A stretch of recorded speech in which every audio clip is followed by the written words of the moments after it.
Just 2 weeks away from that U.S. presidential election.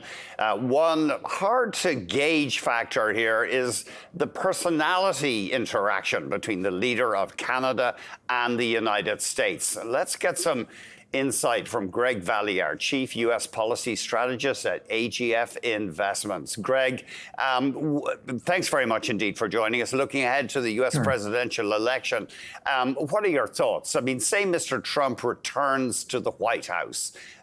In the past, we've seen some friction between him and Mr. Trudeau. Certainly, Trump has been critical of our Prime Minister. So what would be the impact if Mr. Trump won the presidency again? There are so many interesting angles, Andrew, whether it's energy or a new NAFTA, lots of things, contributions to NATO that will be on the table. However, as you point out, I think the personality factors are important. It sure looks to me as if the momentum over the last couple of weeks has been with Trump.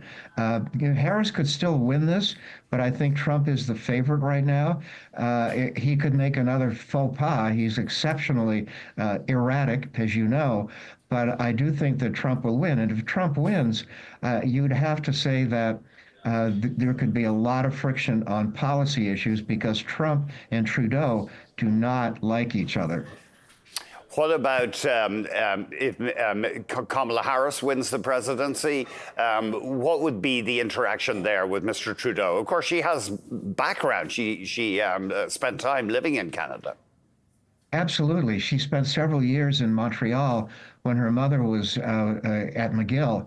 And I'm told that Harris has very warm feelings about Canada, and I think relations would be quite good. On the other hand, there are several examples of meetings, NATO summits, things like that, where Trudeau and Trump were really quite hostile to each other. And I think that Trump might overtly indicate that he would like to see Trudeau gone. The feeling between the two is so contentious that I think there could be a move by Trump to try to ignore Trudeau.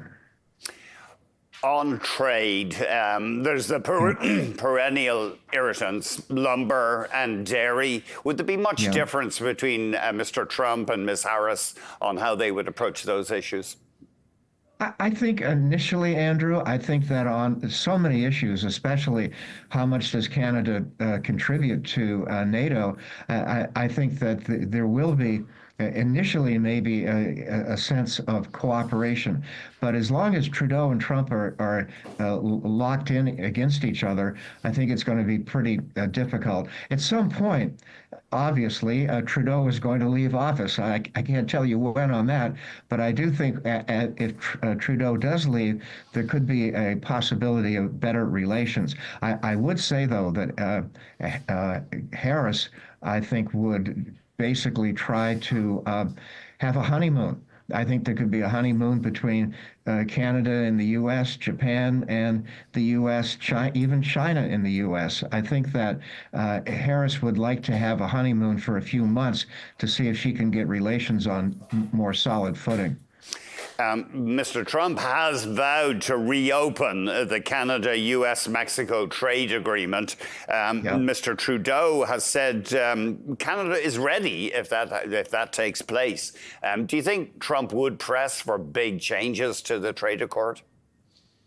Hard to say. I think this still has a long way to go. The negotiations are just underway. I would submit, Andrew, that maybe a more immediate concern would be this desire by Trump to drill, baby, drill. That's Trump's mantra on energy. He wants more drilling. And I and all my friends at AGF have been talking about maybe doing too much drilling. If you look at what Joe Biden has done, lots of drilling, lots of production, and you see Trump talk about even more drilling, you have to worry a little bit about too much is a good thing. And I would argue that the price of oil could go down as well as up. And I think going down is an option if we see a glut of oil if Trump wins. The I mean, I think it's fair to say we've never seen a U.S. President like Mr. Trump. He comes out with these things, he gets away with it, remarks that presumably would have scuppered the careers of others. He has in the past called Mr. Trudeau two-faced, weak, and even a far left lunatic. But this stuff seems to just go off. He's kind of Teflon.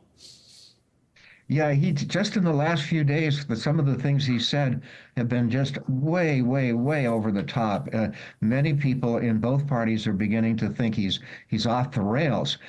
Some of the comments he's made, he keeps calling Kamala Harris a communist, a lunatic. There are all of these things he said. There are a lot of Republicans in Washington who are dismayed because there are really legitimate issues that Trump could use. Trump could talk about the border.